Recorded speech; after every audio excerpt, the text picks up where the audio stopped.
19/6/2024 பிரதமர் நரேந்திர மோடி அவர்கள் பீகார் மாநிலம் ராஜகிரியில புதிய நலந்தா வளாகத்தை திறந்து வச்சாரு. வெளியுறவுத்துறை அமைச்சர் ஜெய்சங்கர், பீகார் முதல்வர் நிதிஷ்குமார் உட்பட 17 நாட்டு தூதரகங்களின் பிரதிநிதிகள் கலந்துகிட்டாங்க. 10 11 நாம் இந்த நிகழ்ச்சியை கடந்து போயிட முடியாது. 17 நாடுகளின் கூட்டு முயற்சியோட ஒரு பல்கலைக்கழகம்னா நினைச்சு பாருங்க.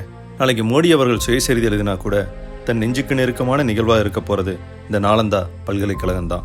அவ்வளோ சிறப்பு வாய்ந்ததா இந்த நாலந்தா பல்கலைக்கழகம். 17 நாடுகள் கலந்துக்கிட்டு இங்க என்ன பண்ண போறாங்க? மீட்டுருவாக்கமே செய்ய முடியாதுன்னு சொல்றாங்களே, உண்மையா? அப்பேற்பட்ட பல்கலைக்கழகம் யாரால எப்படி அழிஞ்சு போச்சு? நாலந்தா வெறும் பெயர் அல்ல, சரித்திரத்தின் பக்கத்தை ஒரு முறை புரட்டுவோம் வாருங்கள். எல்லோரோட ஊர் பேருக்கு பின்னாடியும் ஒரு கதை இருக்கும். அந்த மாதிரி தான் இந்த ஊர் பேரும்.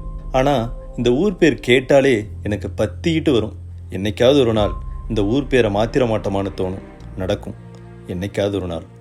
பீகார் மாநிலம் பாட்னா மாவட்டத்தில் பக்தியார்பூருங்கிற ஊர் இருக்குது. எந்த காட்டு மிராண்டி உலகுக்கே அறிவு போதிச்ச நாலந்தா பல்கலைக்கழகத்தை தீ வச்சானோ அவனோட பெயரையே நம்ம ஊரோட அடையாளமாக வச்சிருக்கிறது தான் கொடுமை. முன்னாள் முதல்வர் நிதிஷ்குமாரோடைய சொந்த ஊரா பக்தியார்பூர் இருந்தும் அந்த பேரை நம்மளால் மாற்ற முடியலையேங்கிறது ரணத்தை இன்னும் அதிகமாக்க தான் செய்யுது. இந்தியாவோட மொத்த வரலாறையும் கலாச்சாரத்தையும் தெரிஞ்சுக்கணும்னா 427 BCயில் குமாரகுப்தா ஒன்றால் கட்டப்பட்ட நாலந்தா பல்கலைக்கழகம் இன்னைக்கு உயிரோடு இருந்திருக்கணும். உலகின் முதல் பல்கலைக்கழகம் 1812 பிரிட்டிஷ் ஜியாகிரபர் புக்கானன் ஹாமில்டன் பறந்து விடிஞ்சு கிடக்கிற கட்டடம் சிதிலமடைஞ்சு கிடக்கிறத கண்டுபிடிச்சார். 1862 அலெக்சாண்டர் கன்னிங்ஹாம் இந்திய தொல்பொருள் ஆய்வாளர் முதல்ல இந்த இடத்துல ஆய்வு மேற்கொள்ளப்பட்டவதான் தெரிய வந்துச்சு இது ஏதோ காரணத்தினால தீயிட்டு அழிக்கப்பட்டு இருக்குதுன்னு. 2006 அப்துல் கலாம் பீகார் சட்டமன்ற கூட்டத்துக்கு பங்கேற்க போனவர் நாலந்தா பல்கலைக்கழகத்தை மறுபடியும் உருவாக்க வேண்டியது முக்கியம்னு சொன்னது தான் எல்லோருடைய கவனத்தையும் ஈர்த்துச்சு. குறிப்பாக உலக நாடுகளோட ஆதரவை. எல்லோரும் நாலந்தாங்கிற பேரை தேட ஆரம்பித்தாங்க. நாலந்தா 10,000 மாணவர்களையும் 1,500 ஆசிரியர்களையும் 90 லட்சம் புத்தகங்களையும் கொண்டிருந்த உலகத்தோட முதல் பல்கலைக்கழகம் என்றால் புரிந்து கொள்ளுங்கள் அதன் பிரம்மாண்டத்தை. ஆரம்பத்தில் புத்தப்பீடர்களுக்காக திறக்கப்பட்ட இந்த பல்கலைக்கழகம் பின்னாடி உலகத்தோட அறிவு பசிக்கு விருந்தா அமைஞ்சது. திபெத், சைனா, கொரியா, ஜப்பான், தென்கிழக்கு மற்றும் மத்திய ஆசியாவிலிருந்து பெரிய பெரிய அறிஞர்கள் எல்லாம் வந்து படிக்க ஆரம்பித்தாங்க. நம்ம இன்னைக்கு சிவில் சர்வீஸ், கேட், நீட்னு பெருசாக ஏதோ பேசிகிட்டு இருக்கோம். ஆனால் அந்த காலத்தில் நாலந்தா நுழைவுத் தேர்வில் வெற்றி பெறுவது அவ்வளவு சுலபமானதல்ல. சுன் சாங் இவர் சீன புத்த துறவி. 7ஆம் நூற்றாண்டில் நாலந்தாவில் வந்து 2 வருஷம் படித்தார். அவர் சொல்கிறாரு, நாலந்தா நூலகத்தில் நுழையும் போது முன்னாடி ஒரு கேட் கீப்பர் நிற்பாராம்.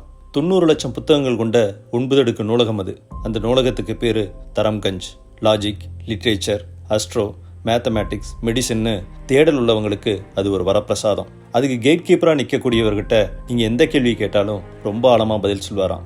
அவரோட அறிவை வியக்க வைக்கும்னா அதனுடைய ஆசிரியர்களை நினச்சி பாருங்க. ஆரியபட்டா இந்திய கணிதத்தோட தந்தை. நாகார்ஜுனா, ஆரியதேவ், அசங்கான்னு அறிவு மேதைகளோட பேரை சொல்லிக்கிட்டே போகலாம். 1193 ADயில் நலந்தாவோட பழைய மாணவர் தரம் சுவாமின் பதட்டத்தோட ஓடி நலந்தாவை சென்றடைஞ்சார். அவருடைய குருவான ராகுல் ஸ்ரீ பத்ரா கிட்ட இந்த நாலந்தாக்கு ஏதோ ஆபத்து இருக்கு, அதனால வெளியேறிடலான்னு சொன்னார். 90 வயசு அடைஞ்சிருந்த ராகுல் ஸ்ரீ பத்ரானால இந்த செய்தியை ஜீரணிக்க முடியல. வெளியேறவும் மறுத்தார். தரம் சுவாமின்னு கிடைச்ச தகவல் படியே துருக்கிய இராணுவ தளபதி பக்தியார்கில்ஜிங்கிற ஈவிரக்கமில்லாத அரக்கன் பெங்கால் மீது படையெடுக்க வந்துட்டு இருந்தான். நாலந்தா விட்டு வெளியேற மறுத்த 90 வயது ஆசிரியர் ராகுல் ஸ்ரீ பத்ராவை வற்புறுத்தி அவரோட மாணவர் தரம் சுவாமின் முதுகில் உப்பு மூட்டையா சுமந்து வெளியேறிட்டு இருந்தார். பாவம், இந்த ஆபத்து உணராத மாணவர்களும் ஆசிரியர்களும் வழக்கம் போல அந்த நாளை தொடர்ந்தாங்க. பெங்கால் மீது படையெடுக்க வந்த பக்தியார்கில்ஜிக்கு மகத்து தான் நுழைவாயில். அந்த வழியில் வந்தப்பதான் இந்த நாலந்தா பல்கலைக்கழகம் அவனுடைய கண்ணில் பட்டுச்சு. வாயிற்கதவு வழியா 300க்கும் மேற்பட்ட குதிரைப்பட நாலந்தா பல்கலைக்கழகத்துக்குள்ள நுழைஞ்சது. வெளியேறிய மாணவரும் ஆசிரியர் ராகுல் ஸ்ரீ பத்ராவும் ஒரு பதுங்கு குழியில ஒளிஞ்சுக்கிட்டாங்க. என்ன நடக்குமோன்னு பயத்தோட பார்த்துட்டு இருந்த இவங்க தான் இன்னைக்கு வரலாறு குறிப்பிடுற நேரடி சாட்சியம், அதாவது ஐ விட்னஸ்.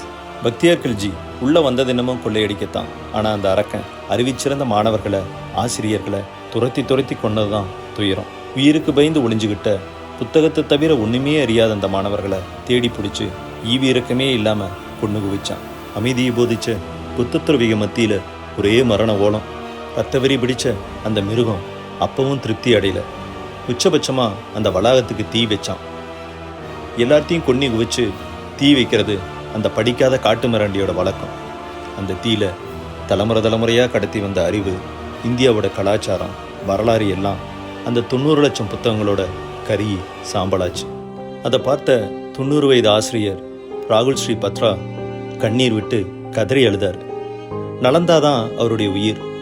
அங்கே தான் தன்னுடைய உயிர் போகணும்னு நினச்சி வாழ்ந்த அவருக்கு நாம் ஏதோ தப்பு பண்ணிட்டோன்னு தோணுச்சு. அந்த நூலகம் எரிஞ்சது 1 நாள் 2 நாள் இல்லை, தொடர்ச்சியாக 3 மாதம். இவ்வளோ பெரிய தொடர் நெருப்பை இந்த உலகம் இதுவரையில் பார்த்ததே கிடையாது. அதற்கு என்ன காரணம்னா, புத்தகங்கள் வெறும் காகிதங்களால் மட்டும் ஆகியிருக்கல.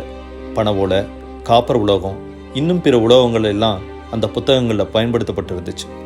பெர்சியன் ஹிஸ்டோரியன் மீர்ஹாஜி சிராஜ் எழுதிய தபாகதி நஸ்ரித்துங்கிற புத்தகத்தில் உள்ள எழுத்துக்களும் கொடூரமான புகைப்படங்களும் இதற்கு சான்று. இந்தியா சந்தித்த மிக மோசமான பேரழிவில் மீட்டுருவாக்கம் செய்ய முடியாத ஒன்று இந்த நாலந்தா. அதனோட அடையாளமாக தான் நாலந்தாவிலிருந்து கொஞ்சம் தள்ளி புதிய நாலந்தாவை கிட்டத்தட்ட அதே சாயலில் உருவாக்கியிருக்காங்க.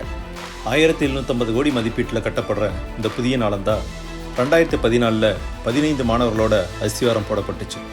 2017 கட்டிட வேலையை தொடங்கி 2024 இந்த துவக்க விழாவை 17 நாட்டு ஆசிரியர்கள், வல்லுநர்கள், 1500 மாணவர்களோட தொடங்கியிருக்காங்க. இந்த புதிய நாலந்தாவிற்கு நிறைய சிறப்பம்சங்கள் இருக்குது. நெட் ஜீரோ கேம்பஸ்னு சொல்லுவாங்க. எந்த ஒரு மாசுபடக்கூடிய பொருளும் வெளியே வராது. சோலார், வட்ட வடிவிலான ஆம்பி தியேட்டர், ஸ்போர்ட்ஸ் காம்ப்ளெக்ஸ், 100 ஏக்கர் அளவில் சிறு சிறு ஏரிகள்னு இதனுடைய சிறப்புகளை நம்ம சொல்லிகிட்டே போகலாம். இது நம்ம இன்ஜினியரிங் ஆர்ட்ஸ் காலேஜ் மாதிரி கிடையாது. 17 நாடுகள் பங்கேற்கிற உலகத்தோடைய பல்கலைக்கழகம். School of Buddhist, school of philosophy, school of comparative religion, school of historical science, school of ecology and environment, school of sustainable டெவலப்மெண்ட்னு இது கலாச்சாரம், தொல்லியல் ஆய்வு, அடிப்படைன்னு இந்தியாவுடைய வேரையும் உலகத்தோடைய வேரையும் தேடி பயணிக்குது. நம்ம எதை வேணால் மீட்டுருவாக்கம் செய்ய முயற்சிக்கலாம். ஆனால் அந்த அழிஞ்சு போன 90 லட்சம் புத்தகங்களை இருந்தாலும் விலைமதிப்பில்லாத உலக வல்லுநர்கள், அறிஞர்கள், வரலாற்று ஆசிரியர்கள் கூட்டு முயற்சியோடு சாத்தியம் என்கிற புள்ளியில் நம்பிக்கையோடு இந்தியா கல்வி புரட்சியில் 2ஆம் கட்டத்தை ஆரம்பிக்கின்றது. நாலந்தாவின் புகழ் எல்லோர் காதுகளையும் எட்டட்டும்.